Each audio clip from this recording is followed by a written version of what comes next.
और न्यूज 7 में अगली खबर बिहार से। बिहार के रोहतास में उस वक्त सनसनी फैल गई जब जिले के 2 अलग अलग इलाकों में अपराधियों ने गोली मार दी, जिसमें एक युवक की मौत की खबर है जबकि दूसरा घायल हो गया। देखिए, पहली घटना जयपुर गांव की है और दूसरी कोपा गांव की। ये दोनों ही घटनाएं बताने के लिए काफी है कि बिहार में अपराधियों के हौसले किस कदर बढ़े हुए हैं।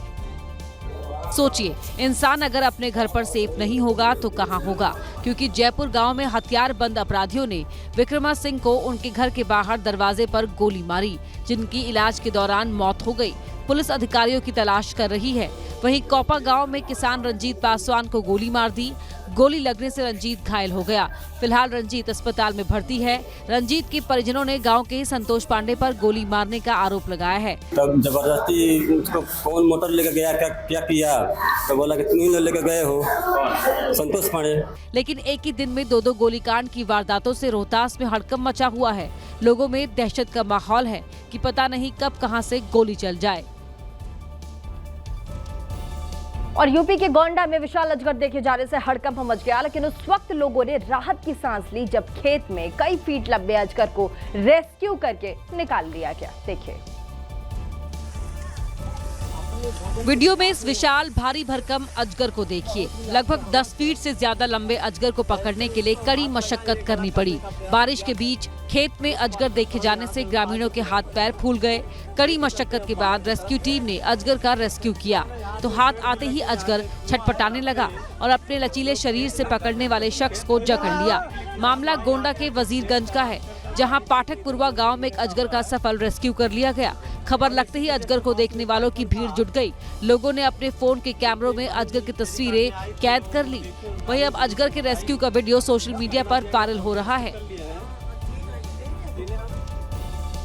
और लगातार हो रही बारिश से मध्य प्रदेश के नर्मदापुरम में तवा डैम ओवरफ्लो हो गया। प्रशासन को मजबूरन डैम के गेट खोलने पड़ गए, लेकिन उस वक्त बड़ी लापरवाही देखने को मिली जब डिस्चार्ज पॉइंट को लोगों ने सेल्फी पॉइंट में तब्दील कर दिया। देखिए, तस्वीरों में देख सकते हैं जैसे डैम के गेट खुलते हैं, बाहर सैलाब आ जाता है। लेकिन हद तो तब हो गई जब बड़ी बड़ी फिसलन वाली चट्टानों पर खड़े होकर लोग सेल्फी लेने लग गए। समंदर जैसी लहरों के बीच लोग जान जोखिम में डालकर रील बनाते नजर आए। पानी के तेज बहाव के करीब जाकर लोग फोटो शूट कराने लगे। न किसी को खतरा महसूस हुआ और न ही कोई डर। लेकिन ऐसी तस्वीरें घातक भी साबित हो सकती हैं। अति उत्साह किसी भी वक्त हावी हो सकता है। ये नजारा नर्मदापुरम के तवा डैम का है, जहां पानी के तेज बहाव के बीच लोग पिकनिक मनाते नजर आए। हैरानी की बात तो ये है कि यहाँ ना तो कोई साइन बोर्ड लगा है और ना ही कोई चेतावनी। पानी का बहाव इतना तेज है कि इसकी जद में आने के बाद किसी का भी बचना मुश्किल है। बावजूद इसके यहाँ किसी भी तरह के सुरक्षा के इंतजाम नहीं दिखाई दे रहे हैं। ऐसे में लोगों ने डैम को ही पिकनिक मनाने का अड्डा बना लिया। और कल प्रधानमंत्री नरेंद्र मोदी ने लोकसभा में ऑपरेशन सिंदूर पर चल रही चर्चा के दौरान भाषण दिया और 1 घंटा 40 मिनट तक नॉन स्टॉप सेना के पराक्रम की तारीफ की। अब राज्य सुरक्षा से जुड़े मुद्दों पर सवाल उठाने वालों पर तीखे हमले किए। अब प्रधानमंत्री के भाषण पर विपक्ष की तरफ से प्रतिक्रिया भी सामने आई है। देखिए, प्रधानमंत्री नरेंद्र मोदी के भाषण के बाद लोकसभा में विपक्ष के नेता राहुल गांधी ने सीधा हमला बोला और कहा कि सरकार चीन की भूमिका पर बात करने से बच रही है। उन्होंने क्लियरली नहीं कहा कि ट्रंप झूठ बोल रहे हैं। सबसे इंटरेस्टिंग बात थी कि पूरे भाषण में चाइना शब्द प्रधानमंत्री ने नहीं बोला। पूरा देश जानता है कि पाकिस्तान की मदद चाइना ने की, मगर प्रधानमंत्री के मुंह से, डिफेंस मिनिस्टर के मुंह से चाइना शब्द नहीं निकला। अखिलेश यादव ने भी पीएम मोदी पर चीन से जुड़े सवालों को नजरअंदाज करने का आरोप लगाया। जो देश हमारा बाजार छीन रहा है, जो देश हमारी सीमाओं का इंक्रोचमेंट कर रहा है, भारतीय जनता पार्टी को कम से कम ये बताना चाहिए कि 2014 और आज तक भारत का क्षेत्रफल बढ़ा है कि घटा है। हमारी सीमाएं सुरक्षित हों, सीमाओं पर शांति हो, ये हम सब चाहते हैं। लेकिन जिस देश से सबसे ज्यादा खतरा है, उस देश के बारे में कोई चिंता नहीं। दूसरी तरफ बीजेपी ने लोकसभा में पीएम के भाषण को धमाकेदार बताया है। और ओडिशा के मयूरभंज में दिल दहला देने वाला मामला सामने आया है, जहां एक व्यक्ति ने पहले अपनी पत्नी और सास की बेरहमी से हत्या की और फिर उनके शव को बागीचे में गाड़ दिया। देखिए। और किसी को शक ना हो इसलिए ऊपर केले के पेड़ लगा दिए और चुपचाप उसी घर में रहने लगा। लेकिन जब गांव वालों को कई दिन तक उसकी पत्नी और सास नहीं दिखी और घर के पीछे के हिस्से में जमीन खोदी हुई दिखी तो उन्हें शक हुआ। गांव वालों ने इसकी खबर पुलिस को दी, जिसके बाद पुलिस ने आरोपी देवाशीष से पूछताछ शुरू की। जब उसकी बातों में झोल दिखा तो जमीन में खुदाई शुरू कर दी, जहां दोनों ही महिलाओं की लाशें मिली जो 19 जुलाई से लापता थी। पुलिस ने आरोपी देवाशीष को गिरफ्तार कर लिया। आरोपी ने जुर्म कबूल करते हुए पुलिस को बताया कि 15 जुलाई को पत्थर से कुचलकर उसने अपनी पत्नी और सास की हत्या की और 10 फीट गहरा खड्डा खोदकर उन्हें दफना दिया। आरोपी ने यह भी बताया कि इस पूरी वारदात को उसने अकेले अंजाम दिया। वहीं पुलिस जांच में पता चला कि आरोपी की एक शादी पहले भी हो चुकी थी, लेकिन पहली पत्नी से उसका कानूनी विवाद चल रहा था। और दिल्ली के नरेला में एक 10 साल के बच्चे की उसके पिता ने गला दबाकर हत्या कर दी और साथ ही वारदात के बाद पिता मौके से फरार भी हो गया। पुलिस हत्या के आरोप में मामला दर्ज कर पिता का पता लगा रही है। देखिए रिपोर्ट।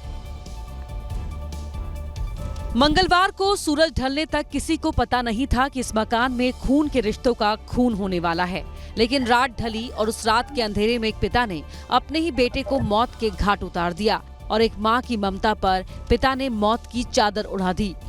मार दिया मेरा बेटा और उसका परिवार उसी के साथ बोल रहा है। मेरे बच्चों की तरफ बिल्कुल भी नहीं देखा थे, वे इतना परेशान करा करता, मारा करता, लेकिन उसी की तरफ बोला करते। बच्चे की हत्या के बाद पुलिस की टीम ने घर में तफ्तीश की, लेकिन मां का आरोप है कि शिकायत के बाद भी पुलिस ने कार्रवाई नहीं की।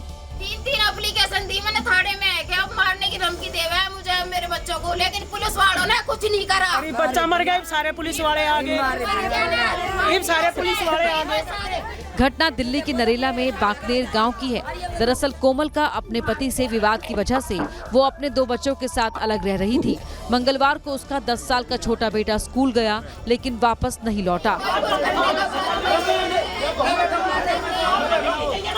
बाद में उसके पति नरेंद्र ने उसे बताया कि उसने छोटे बेटे की हत्या कर दी है।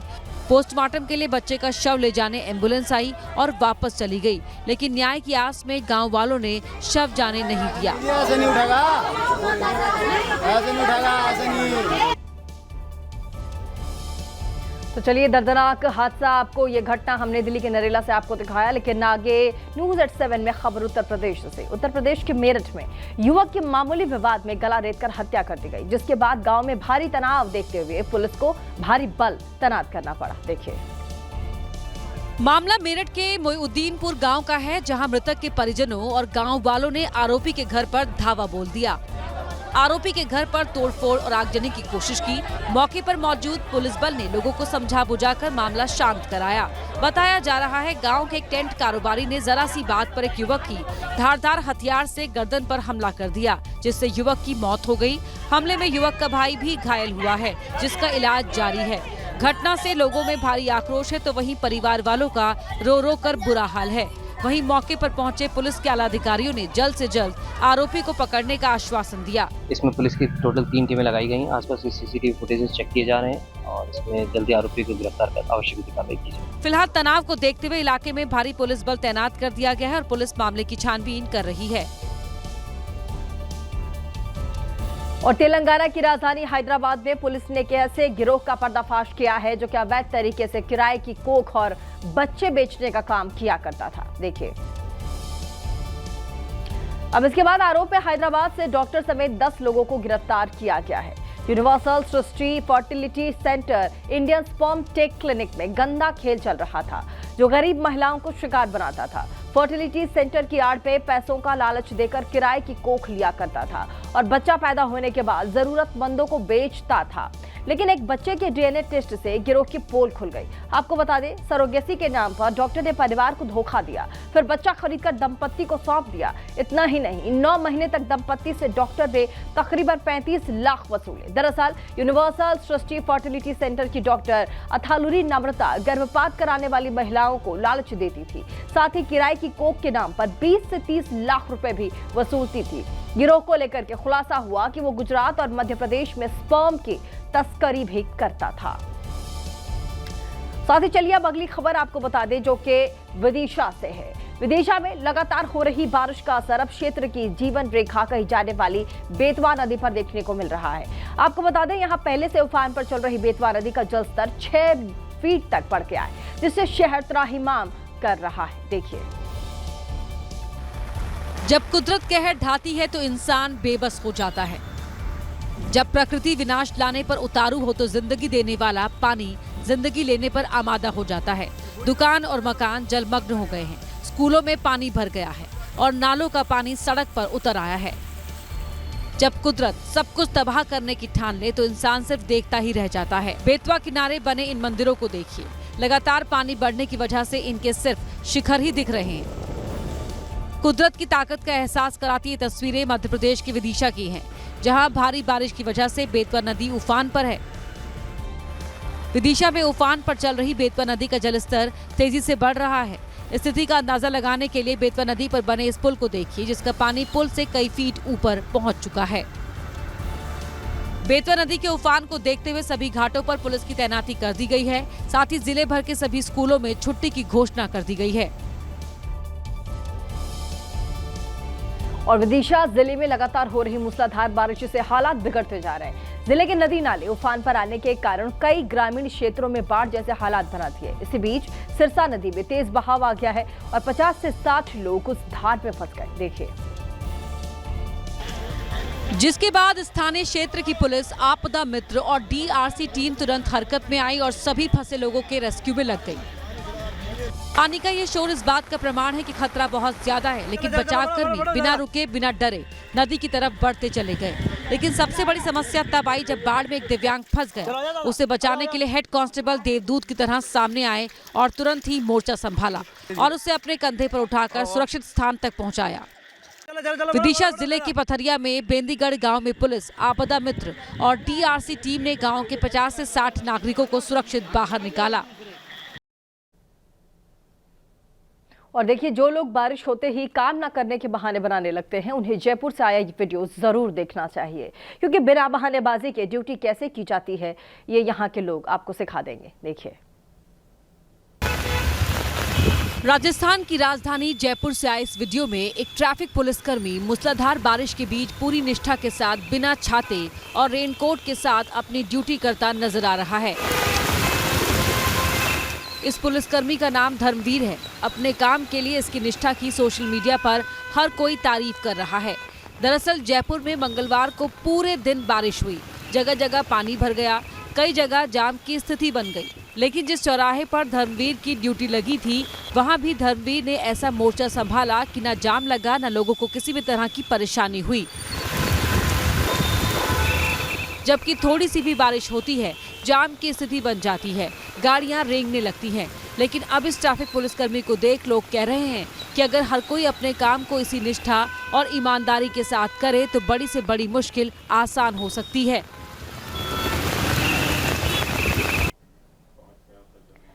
और हरियाणा के यमुनानगर में लकड़ी की तस्करी करने वालों का आतंक देखने को मिला है, जिन्होंने गाड़ी को रोककर वन विभाग की टीम पर हमला बोल दिया। देखिए,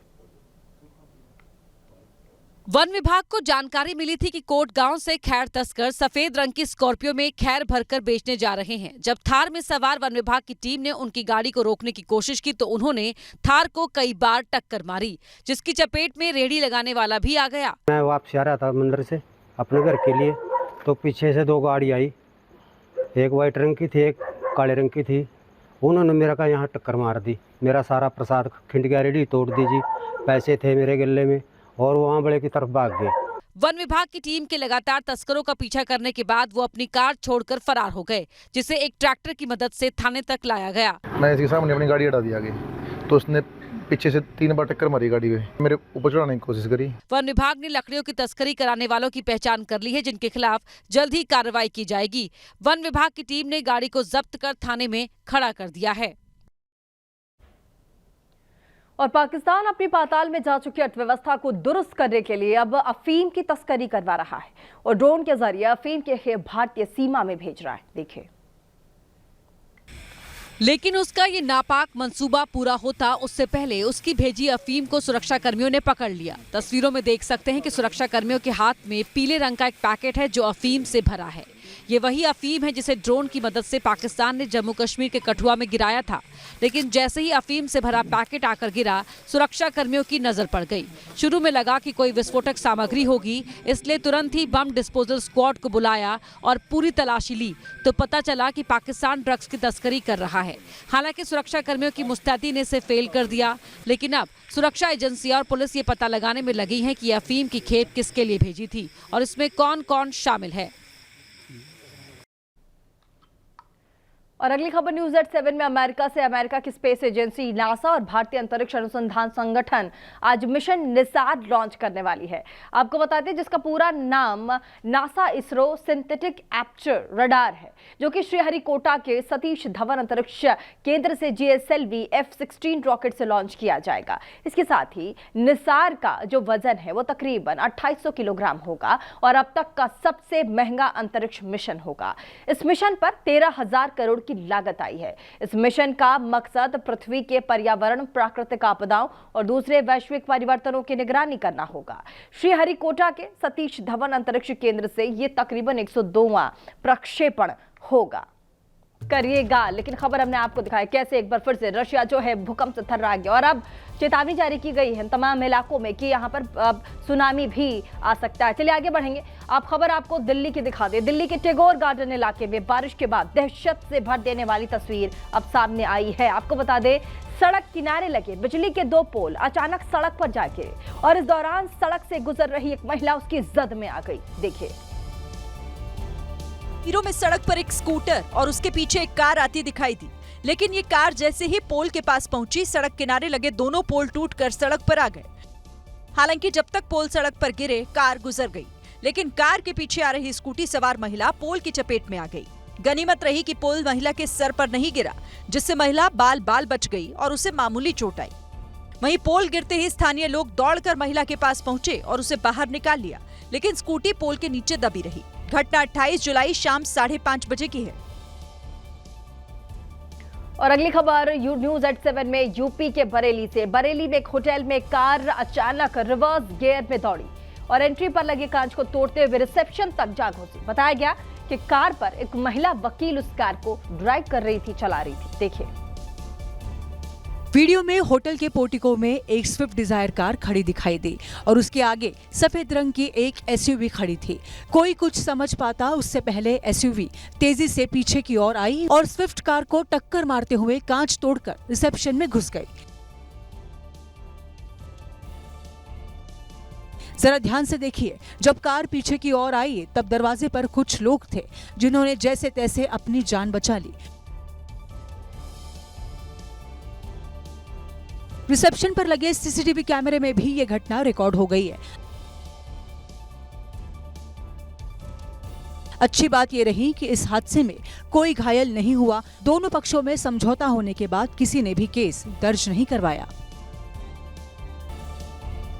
और यूपी के मुरादाबाद में 2 पक्षों में हुआ जमीन विवाद इस हद तक बढ़ गया कि बात गोलीबारी तक जा पहुंची। दोनों पक्षों की तरफ से गोलीबारी शुरू हो गई, जिसमें तकरीबन 12 साल का एक बच्चा घायल हो गया। देखिए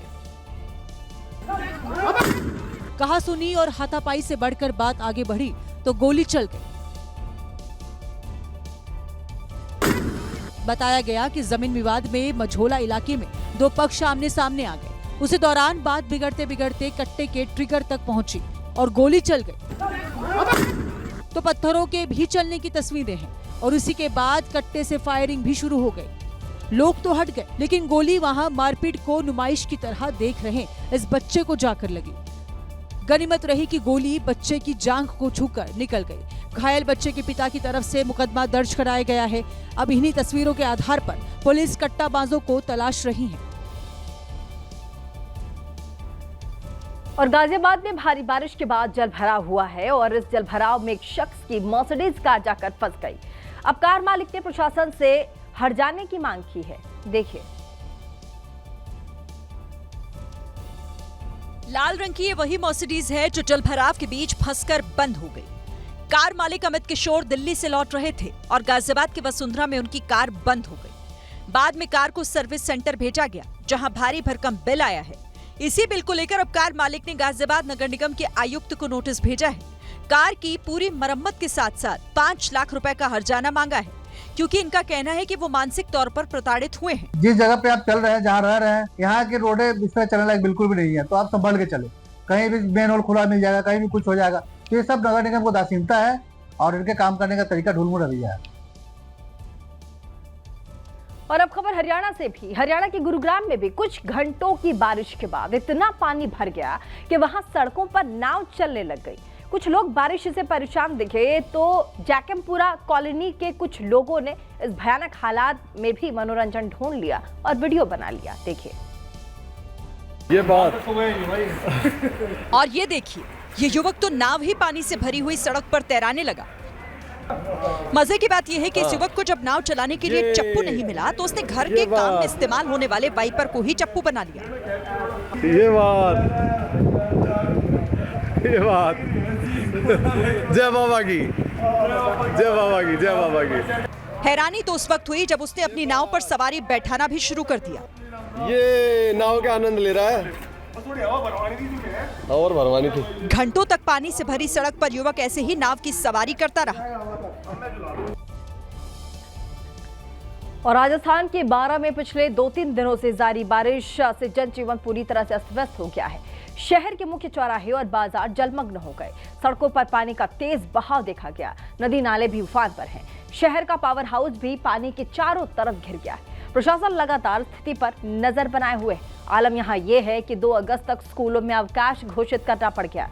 लोगों के घरों में भी पानी घुस गया है। प्रशासन लगातार लोगों से अलर्ट रहने की अपील तक कर रहा है। देखिए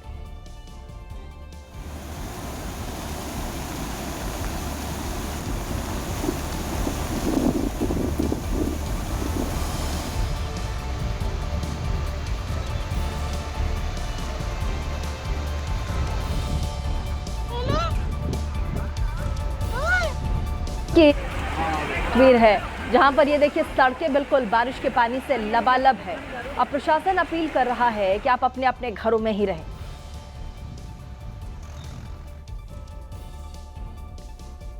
और बारिश के सीजन में लोग किस तरह खुद की जान जोखिम में डाल रहे हैं, उसका एक लाइव उदाहरण मध्य प्रदेश के हरदा में दिखा। वहां नर्मदा नदी उफान पर है, फिर भी कुछ लड़के नदी के तेज बहाव में स्टंट करने से नहीं चूके। देखिए ये स्टंट कोई दिलेरी दिखाने के लिए नहीं, बस रील बनाने के लिए किया गया है।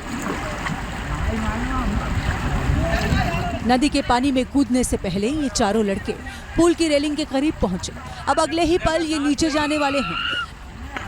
इस पहले लड़के ने इसकी शुरुआत कर दी है। शुरुआत की देरी थी, इसके बाद एक एक कर सभी लड़के नदी में कूद गए। मौत की इस छलांग का वीडियो भी लगातार बनता जा रहा था।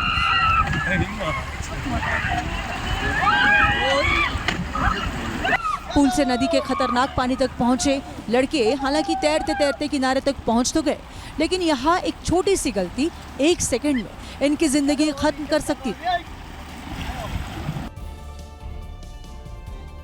और अगली खबर राजस्थान के भीलवाड़ा से, जहां पर सरकार का ध्यान आकर्षित करने के लिए ग्रामीणों ने अनोखा विरोध प्रदर्शन किया है। देखिए बारिश के पानी में पुल टूटा तो प्रशासन के खिलाफ ग्रामीणों ने विरोध में अलगोजा बजाकर डांस किया।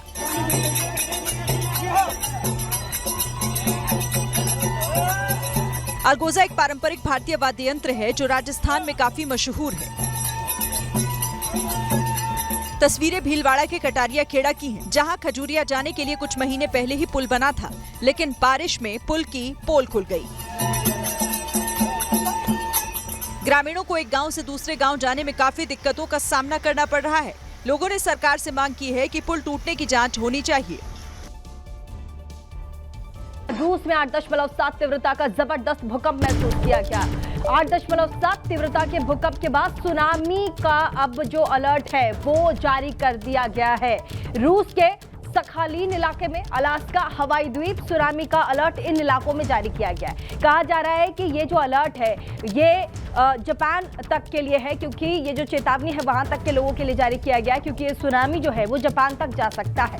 साथ ही सखालीन अलास्का हवाई द्वीप परमाणु हथियार रखते हैं, वहां इन इलाकों में परमाणु हथियार तैनात है, इसीलिए खासकर इन इलाकों में भी ये जो सुनामी आने की दस्तक है, इसको लेकर के चेतावनी जारी की गई है। फिलहाल जो भूकंप जब आज सुबह तड़के तकरीबन रूस के समय के अनुसार 8:25 पर आया, उस समय देखिए आप स्थिति, तस्वीरों को देख करके आप समझ सकते हैं किस तरीके से कमरे के अंदर ये जो बाल्टी है उसके अंदर आप पानी देखिए, किस जोरदार तरीके से ये बाल्टी हिल रही है। मेज़ पर रखी जो चीज़ें हैं वो किस तरीके से धड़धड़ाती हुई हिलती यहाँ पर आपको दिखाई पड़ रही होगी। ये भूकंप की तीव्रता तकरीबन 8.7 बताई जा रही है। हमने थोड़ी देर पहले अपने संवाददाता नीरज राजपूत से भी बातचीत की थी। उन्होंने कहा था कि इस पूरे इलाके में ये एक बार भूकंप की घटना आज नहीं हुई, इससे पहले भी तकरीबन 200 के करीब इसी इलाके में भूकंप की घटना हो चुकी है। भूकंप से ये पूरा इलाका थर्रा चुका है, लेकिन अब जो चेतावनी है वो डरा देने वाली है। चेतावनी है कि इसी इलाके में सुनामी भी आ सकती है और साथ ही सुनामी बहुत तेज होगा और सुनामी का जो प्रकोप है वो अमेरिका से लेकर के जापान तक महसूस किया जाएगा और सुनामी की मार झेलने के लिए वे तमाम इलाके तैयार रहें। इसलिए इलाकों के जो नाम है उसको भी मेंशन किया गया है। कहा जा रहा है कि सखालीन में, अलास्का, हवाई द्वीप, इन तमाम इलाकों में आपको बता दें कि सुनामी की घटना एक बार फिर से इन इलाकों में देखी जा सकती है और खासकर कहा जा रहा है कि यहाँ पर परमाणु ब्लास्ट भी हुआ है। लगातार तस्वीरें हम आपको दिखा रहे हैं। अमेरिका रूस के परमाणु हथियार इन तमाम इलाकों में रखे हुए हैं, ऐसी खबर भी है। और बड़ी खबर इस वक्त हम आपको दिखा रहे हैं, रूस में 8.7 तीव्रता का जबरदस्त भूकंप देखा गया और तीव्रता के कारण अब सुनामी का जो अलर्ट है वो भी जारी किया गया है। रूस के सखालीन में, अलास्का में, हवाई द्वीप पर सुनामी का अलर्ट जारी किया गया है। जापान तक इस चेतावनी को जारी किया गया। कहा जा रहा है कि इन्हीं इलाकों में जो अमेरिका और जो जापान है उनका जो परमाणु हथियार है इन इलाकों में तैनात किया गया है और ऐसे में इन इलाकों को खास कर तैयार रहने की ज़रूरत है, क्योंकि सुनामी की घटना कभी भी इन इलाकों में, सुनामी जो है कभी भी इन इलाकों में दस्तक दे सकती है। 3 तस्वीर इस वक्त आपको हम टेलीविजन स्क्रीन पर दिखा रहे हैं। पहली तस्वीर रूस के कैंप चेटका में जब जोरदार भूकंप के झटके महसूस किए गए उसकी तस्वीर है और इसी बीच एक और बड़ी खबर, इसी खबर को आगे बढ़ाते हुए बड़ी खबर का रुख करेंगे। जापान में भी सुनामी की चेतावनी के बाद अब फुकुशिमा पर परमाणु संयंत्र के कर्मचारियों को निकाला गया है। बड़ी खबर आपको दे दे, जापान में सुनामी की चेतावनी के बाद जैसे ही ये चेतावनी जारी की गई कि रूस से लेकर जापान तक सुनामी का जो प्रकोप है वो देखने को मिल सकता है। सिर्फ भूकंप नहीं, सुनामी भी आ सकती है। ऐसे में अब फुकुशिमा परमाणु संयंत्र के कर्मचारियों को निकाल दिया गया है। बड़ी खबर आपको दे रहे हैं, बड़ा अपडेट। इसी खबर को आगे बढ़ाते हुए अब भूकंप के बाद एक बार फिर से अब बेरोजगारी की मार भी कर्मचारी वहां के झेलेंगे और ऐसे में देखिए जापान में सुनामी की चेतावनी के बाद तुरंत बाद फुकुशिमा परमाणु संयंत्र जो है वहां पर काम कर रहे कर्मचारियों को निकाल दिया गया है। तो एक तरफ देखिए किस तरीके से भूकंप की मार, अब चेतावनी सुनामी की और उस पर बेरोजगारी की मार भी इस परमाणु संयंत्र में काम कर रहे कर्मचारियों को झेलना पड़ेगा। फिलहाल लगातार तस्वीर हम आपको दिखा रहे हो और तस्वीरों से देखकर आप अंदाजा लगा सकते हैं कि भूकंप के झटके किस तरीके से तेज हैं। बताया जा रहा है कि एक बार नहीं, इससे पहले तकरीबन 200 बार इसी इलाके में भूकंप के झटकों को महसूस किया गया है। लोगों को सुरक्षित जगहों पर जाने के लिए कह दिया गया है और ये भूकंप के झटके यही नहीं रुकने वाले। कहा जा रहा है कि तटीय इलाकों में, खासकर तटीय इलाकों में और अलास्का और तमाम वो इलाके जिसका नाम हमने आपको इससे पहले भी बताया है, इन इलाकों में सखालीन, अलास्का, हवाई द्वीप, इन इलाकों में हम आपको बता दें कि सुनामी आने की भी चेतावनी जारी की गई है। और ऐसे में एक और बड़ी खबर आपको जो हम बता रहे हैं, जापान में सुनामी की चेतावनी के बाद अब फुकुशिमा परमाणु संयंत्र के कर्मचारियों को निकाल दिया गया है। तो एक तो भूकंप की मार, उसके बाद अब यहाँ के लोगों में चेतावनी जारी, यहाँ के लोगों को सुनामी की चेतावनी की मार और उसके बाद अब बेरोजगारी की मार यहाँ के जो कर्मचारी हैं वो झेलेंगे। और ऐसे में तस्वीर लगातार हम आपको दिखा रहे हैं, रूस में जबरदस्त भूकंप का प्रकोप देखा गया और भूकंप से लोग थर्रा उठे। एक बार नहीं तकरीबन 200 बार इस पूरे इलाके में भूकंप के झटके महसूस किए गए हैं और तीव्रता 8.7 बताई जा रही है। और अब अलर्ट जारी किया गया है कि सुनामी भी इस इलाके में दस्तक दे सकती है। रूस के सखालीन, अलास्का, हवाई द्वीप पर सुनामी का अलर्ट जारी किया गया है और ये वीडियो हम आपको लगातार दिखा रहे हैं, वायरल वीडियो है। वहां की। आज रूस की ये वीडियो है और आज सुबह की वीडियो है।